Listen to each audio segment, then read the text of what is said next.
BFM Business, BFM Crypto, le club. Amaury de Tonquédec. Bonjour à toutes et à tous. Si demain vous intéresse, vous êtes au bon endroit. C'est ici qu'on décrypte, analyse et débat de toute l'actualité Web3 du lundi au jeudi. Bienvenue dans le club BFM Crypto. Aujourd'hui, comme chaque lundi, j'ai le plaisir d'accueillir Pauline Armandet. Bonjour Pauline. Bonjour Amaury. Tu es notre journaliste BFM Crypto ici à BFM Business et on n'oublie pas, il y a ta newsletter qui sort comme chaque lundi tous les soirs à 18h. Donc si vous n'êtes pas encore abonné, abonnez-vous, c'est gratuit, donc aucune excuse. J'ai le plaisir aussi d'accueillir pour la première fois Charles-Édouard Bilbao. Bonjour Charles-Édouard. Bonjour Amaury. Tu es gérant du fonds thématique blockchain Global Equity chez Rothschild Asset Management Europe. Tout à fait. Et tu es là parce que tu as lancé ce fonds il y a un peu plus d'un an, un fonds dédié à la thématique blockchain. On va voir pourquoi et comment ça marche dans un instant, après un détour sur le marché crypto avec Alexandre Baradez, analyste chez IG. Bonjour Alexandre. Bonjour Maurice. Alexandre, on est aux alentours des 27 200 $ pour le Bitcoin. Et c'est curieux parce que le Bitcoin prend plus de 2% aujourd'hui, alors que la plupart des autres actifs libellés en dollars, eux, baissent. Comment l'expliquer, Alexandre ?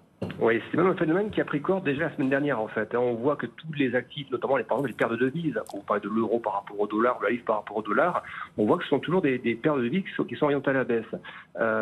Alors que les cryptos et certains métaux également qu'on surveille aussi en parallèle, des métaux précieux, semi-précieux qui réagissent en fait aux mêmes thématiques de taux de dollars, eux ont commencé à se rapprocher un peu. C'est arrivé depuis le milieu de la semaine dernière avec les chiffres d'inflation aux États-Unis qui sont ressortis pour la partie cœur, donc un petit peu même en nette amélioration. Donc ça plaît typiquement aux actifs qu'on qualifie d'actifs sans rendement parce que ça signifie qu'on a une amélioration des prix ou en tout cas de l'inflation aux États-Unis. Donc on s'approche très probablement, on aura la réponse dès mercredi soir au niveau de la Fed. On approche du taux terminal et on y va peut-être déjà pour la Fed. Ça, en gros, qu'elle ne montera plus les taux très probablement lors des prochaines réunions.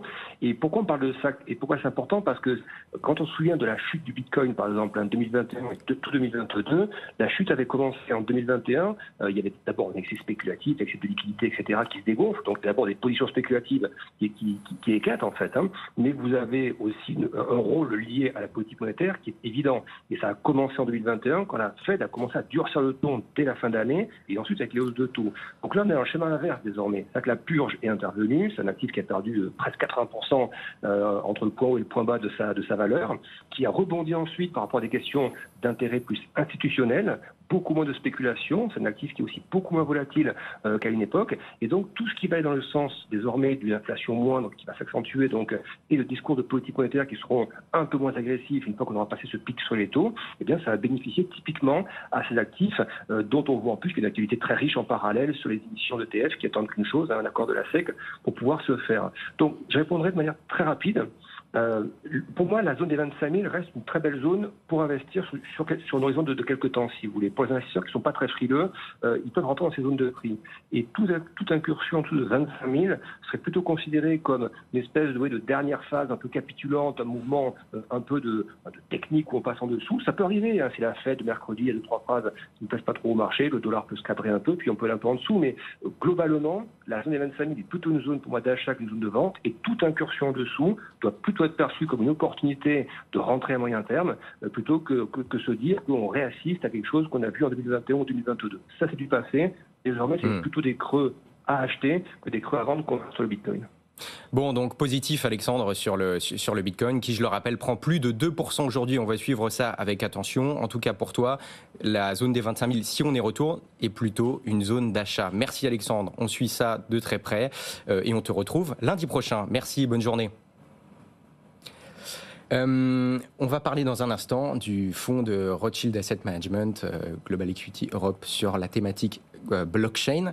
Mais d'abord, Pauline, tu sors un entretien exclusif avec Pascal Gauthier, le PDG de Ledger. Déjà, Pauline, un petit rappel sur ce qu'est Ledger et ce que Ledger accomplit depuis 2014 maintenant.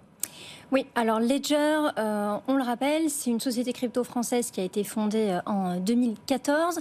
Sa spécialité, c'est de créer des portefeuilles crypto dits unhosted wallet. Donc en gros, les utilisateurs vont être eux-mêmes maîtres de leur clé privée, donc de leur crypto-monnaie. Pascal Gauthier fait partie des cofondateurs, mais il y en a eu d'autres également. Je pense notamment à Éric Larchevêque qui depuis a quitté Ledger il y a quelques années, mais bon, il reste quand même dans l'écosystème des crypto-monnaies. Et puis Ledger, c'est quand même la seule société crypto française à être une licorne. Elle est valorisée 1,3 milliard d'euros, 1,5 milliard de dollars pour faire un peu plus sexy. Et son patron nous a dit notamment qu'il visait carrément les 100 milliards de dollars de valorisation. Donc c'est quand même beaucoup pour une société française. Ils disent que c'est pas grand-chose parce que s'ils se comparent à la valorisation d'Apple, qui est aujourd'hui autour des 3 000 milliards de dollars, là, 100 milliards de dollars, voilà. C'est la petite prétention qu'a son patron. Donc pour lui, 100 milliards, c'est pas grand-chose parce que Apple est à 300 milliards. C'est ça son raisonnement. Voilà, c'est ça. Alors est-ce qu'ils vont l'atteindre? Ça, on verra dans les prochaines années. Bon, ça s'est très très bien passé pour Ledger depuis 2014. Belle progression. Et notamment en plus, l'an dernier, avec la chute de FTX, la deuxième plateforme d'échange centralisée au monde. À l'époque, ça leur a permis de monter en puissance avec la crise de confiance qu'il y a eu pour ces plateformes centralisées. Beaucoup de gens se sont réfugiés chez Ledger, Pauline. Oui, c'est ça, tu fais bien de le rappeler. Donc chez Ledger ou chez des concurrents, je pense notamment à Trésor, mais c'est vrai que Ledger en France est monté en popularité.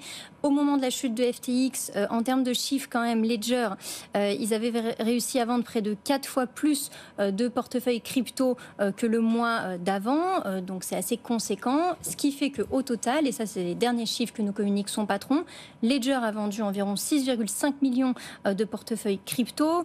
Ils ont aujourd'hui 100 entreprises clientes. Ils sécurisent 20% des crypto-monnaies dans le monde. 30% des NFT, donc c'est quand même conséquent. Et évidemment, on l'a interrogé sur le bear market, comment ils réussissent à tenir dans ce contexte.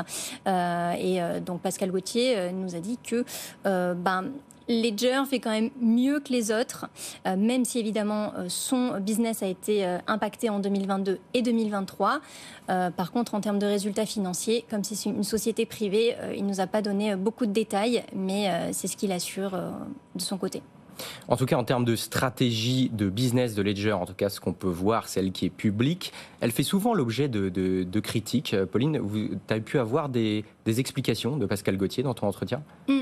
Effectivement, il y a des critiques sur le positionnement, on va dire, de cette société qui, au départ, en 2014, à partir de 2014, a proposé une solution assez simple en termes de technologie, donc ce fameux portefeuille crypto qui ressemble à une petite clé USB. Maintenant, c'est un portefeuille qui a un peu évolué en termes de design.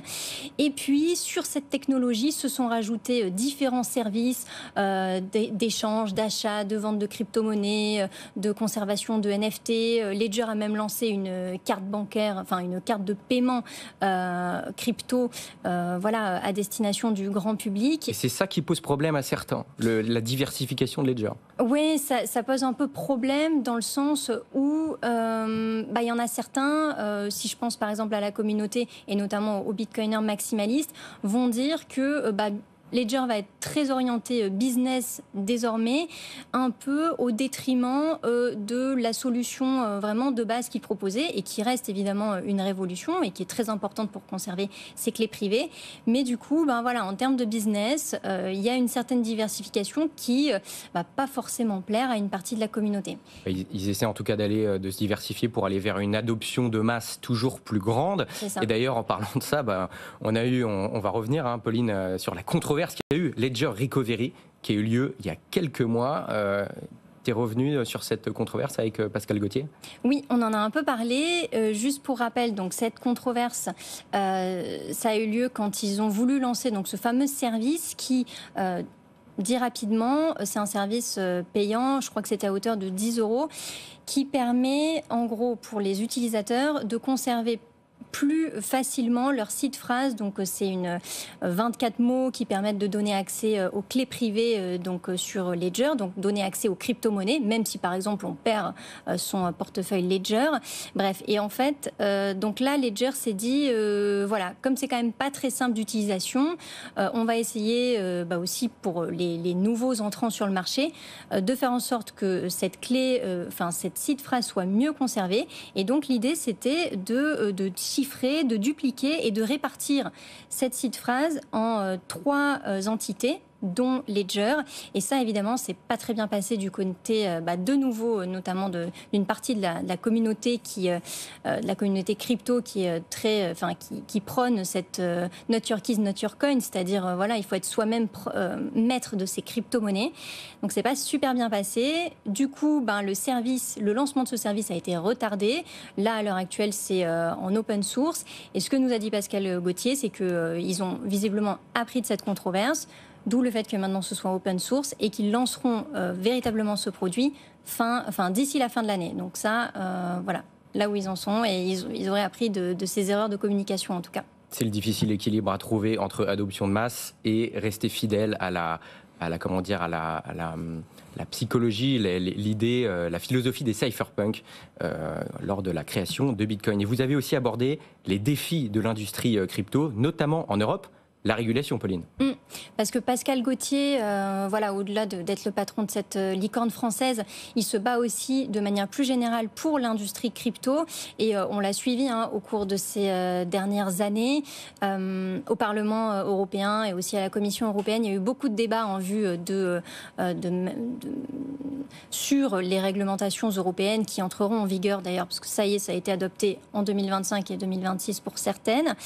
Et donc, parmi les sujets qui avaient été évoqués à cette époque, il y a eu le fait de vouloir interdire le minage, donc interdire le Bitcoin en Europe. Il y a eu aussi le fait de tracer et donc de connaître les transactions entre les bourses crypto et les wallets privés, donc les portefeuilles privés, dont évidemment les portefeuilles Ledger. Et c'est aussi à ce titre que Pascal Gauthier est intervenu pour mettre en avant une des notions fondamentales, évidemment, à ses yeux et aux yeux d'autres personnes qui travaillent dans cette industrie, d'être maître de ces crypto-monnaies, d'avoir certaines libertés fondamentales.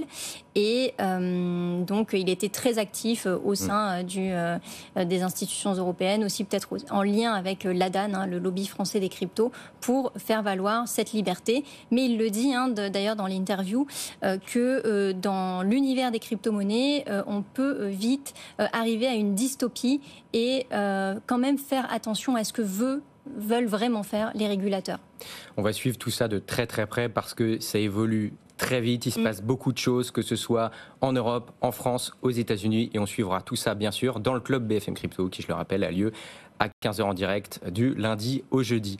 Charles-Édouard, avec Rothschild Asset Management Europe, l'un des principaux acteurs indépendants européens de la gestion d'actifs, donc c'est pas rien, t'as lancé il y a un peu plus d'un an un fonds Action International thématique blockchain global equity qui investit dans les entreprises dans lesquelles, tu dis, la technologie blockchain constitue un vecteur d'innovation et de croissance. Qui en a eu l'initiative en interne ?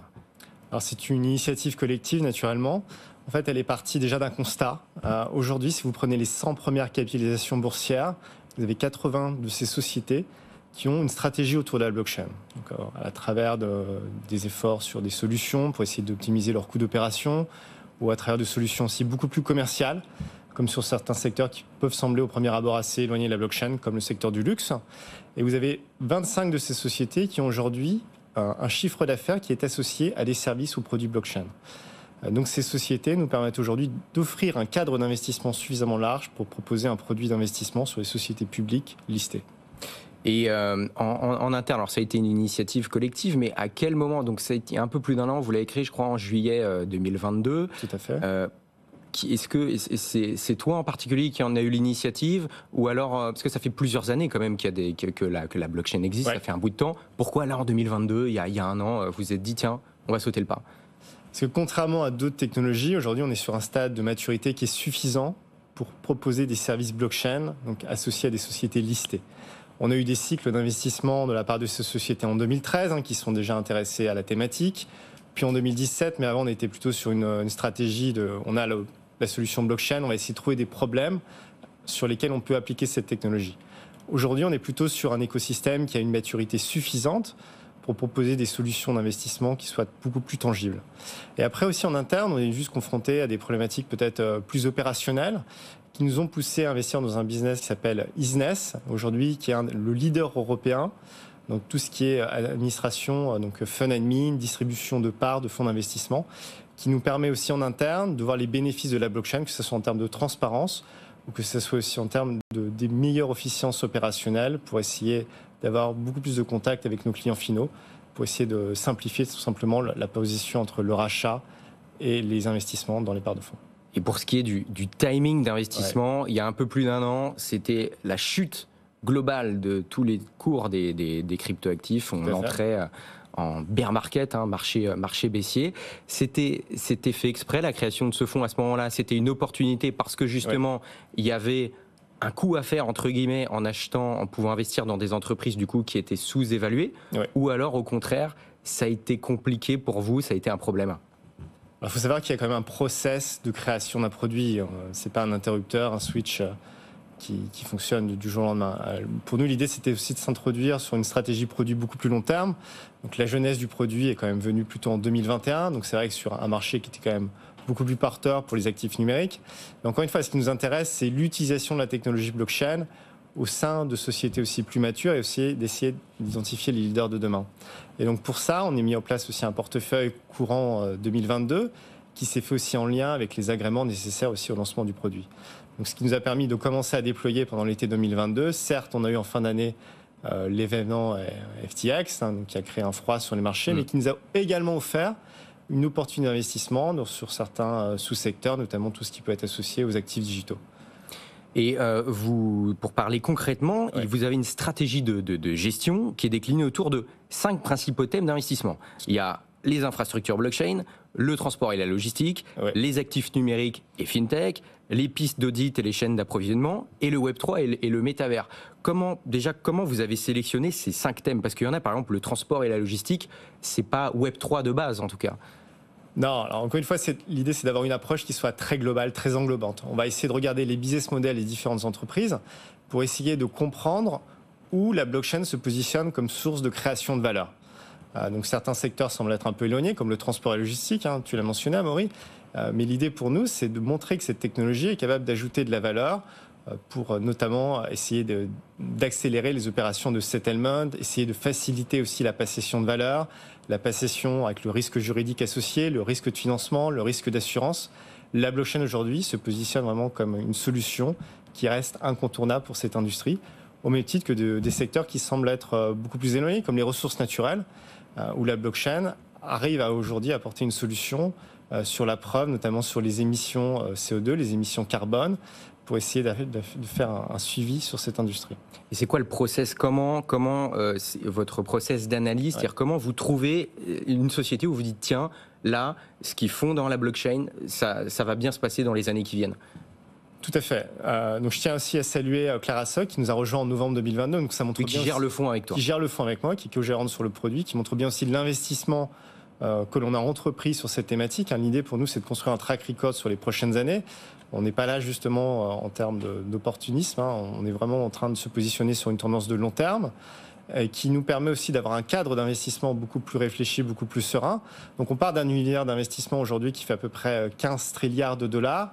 On a identifié 350 valeurs dans le monde qui utilisent de près ou de loin la blockchain. Et derrière, on va appliquer différents filtres qualitatifs et quantitatifs pour essayer de comprendre comment la blockchain ajoute de la valeur au sein de ces sociétés. Ça peut être la génération de chiffre d'affaires, ça peut être les CAPEX, tout ce qui va être investissement, les opérations M&A, tout ce qui peut être aussi sur les roadmaps produits, la capacité d'un management aussi à parler, à éduquer aussi ses consommateurs sur la blockchain. Et derrière, on est capable de créer aussi un cadre d'investissement qui nous permet d'avoir une pureté par rapport à cette thématique. Donc, ce qui est important par rapport aux autres fonds thématiques, on se démarque sur le fait qu'on a 40% du portefeuille aujourd'hui qui est investi sur des sociétés directement associées à la blockchain, c'est-à-dire qui génèrent 75% de leur chiffre d'affaires au plus sur des services ou produits blockchain. Mais justement, c'est intéressant parce que moi j'ai l'impression que vous investissez dans 2 types d'entreprises. Il y a à la fois des pure players et des acteurs traditionnels qui, eux, ont mis au point des applications blockchain concrètes. Pourquoi? C'est une façon de se diversifier au sein même du fonds? Exactement. Donc on cherche déjà à sélectionner les leaders de demain.